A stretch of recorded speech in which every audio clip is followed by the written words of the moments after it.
I have no good intro, but I promise my outro is superb.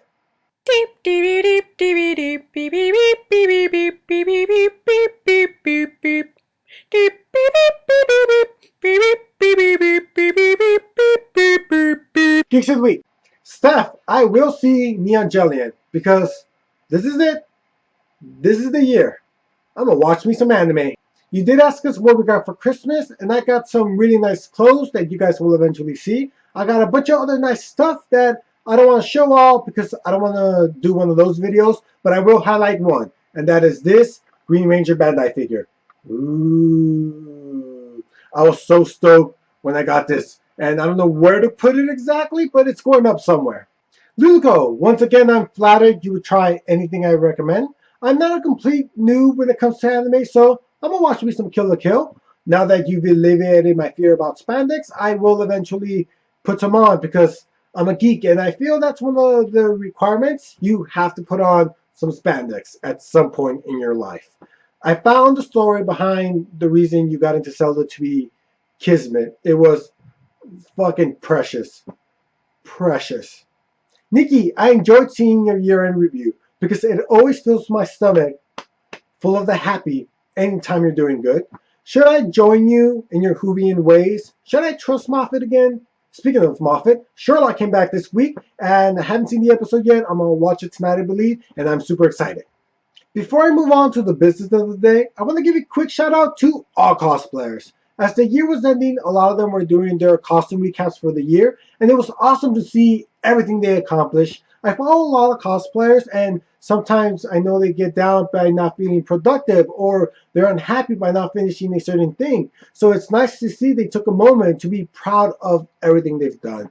I always imagine it is like when I read a book, I look back at all the pages I've read and say, good job, you read all that. So, with that said, I'm looking forward to all the cosplay this year. I wanted to continue my comic list for 2013 because it really was a great year for the genre. But it's the new year and it's time to look ahead. So I'm going to give you 5 comics that you should watch out for. They should be awesome series. There are 1 or 2 issues in, but they've already impressed me. Oh, and before I forget, it's that time again. Best comic book review in the world, etc., etc., etc. Go. I'm gonna start with my 5th pick, Velvet, written by Ed Brubaker and art by Steve Epting. This espionage spy tale centers around semi-retired Velvet Templeton, who's being framed for killing a former operative.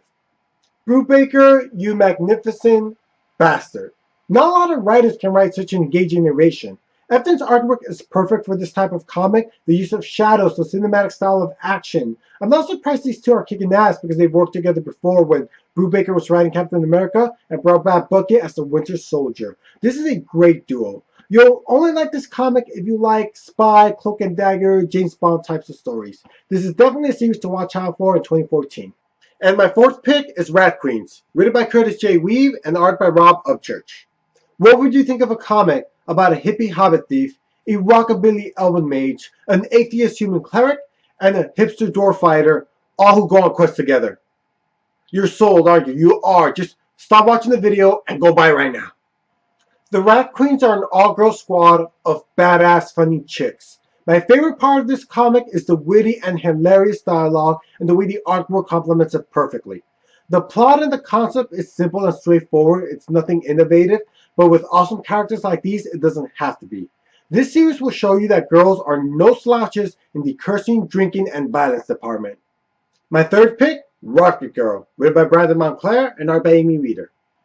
You know what? I'm not going to talk up this comic because if I don't, maybe Steph will, since I know for a fact she likes this series. And maybe she's too busy to do it, and if she is, you guys should still pick it up because at this point you should trust her taste in comics. Maybe you don't trust mine, but for sure trust hers. My 2nd pick is Alex Placeda, written by Jonathan Luna and Sarah Vaughn, and art by Jonathan Luna. Imagine the future, not the super crazy distant future, but the future, where technology has continued to leap and bounds. For example, we now have the internet and can control appliances via our heads. Another perk is there are now companion androids. And I know what you're thinking. No, they're not just sex robots. The androids are like Apple products, crazy expensive. Even the packaging it comes in resembles how Apple does theirs. This story is about Alex who receives one of these companions as a gift, and her name is Ada. I always fall in love or get engrossed with the way Jonathan Luna writes characters. His stories are mostly character driven, but here there's a really cool concept. Even if he doesn't explore it fully, I already dig the backdrop of this world. And it's not beyond the realm of impossibility that our society is heading that way. It gives it a very realistic factor. Before this is over, I can tell Alex plus 8 is going to become one of my favorite series. And my final pick, Sex Criminals, written by Matt Fraction and art by Chip Zdarsky. This story is about Susie and John, or as I like to call them, the hipster Bonnie and Clyde, who have the unique ability that when they climax, they freeze time around them. And feel free to insert dirty joke here. Get it? Insert.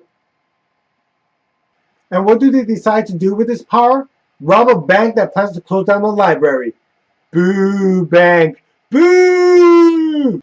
This comic handles the topic of sex in a fun, real, mature manner. It's not vulgar for the sake of vulgarity. At the same time, it will pull no punches. My favorite aspect is the chemistry between Susie and John. They're quickly becoming one of my favorite OTP parents. Zdarsky is killing it in the artwork. His style has a very Western animation feel to it. Its letter pages, or letter daddies, is the funniest in comics. They implore you to send in sexual questions.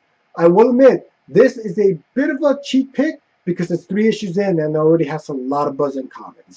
2014 looks to be a big year for sex crimes. Wait, that came out wrong. So that list actually leads me to a question this week. Since it was a bit of a cheat, those comics are already out, but what geeky movie or thing are you looking forward to in 2014? It doesn't have to be the most. It could be a couple things, but it has to be a thing. So let me know your answers and feel free to put them in the comments below. Many weeks ago, I both bribed and threatened the internet that if we reached 1,000 subscribers before the year's end, I would show off my butt. Well, we fell short of that goal, and that does not please me. Don't say you weren't warned. Everybody! Butts, butts, butts, butts, butts, butts, butts, butts, butts, butts, butts, butts, butts, butts, butts. Everybody! Butts, butts, butts, butts, butts, butts, butts, butts, butts, butts, butts, butts, butts, butts. Everybody! Butts, butts, butts, butts, butts, butts, butts, butts, butts, butts, butts, butts, butts, butts, butts.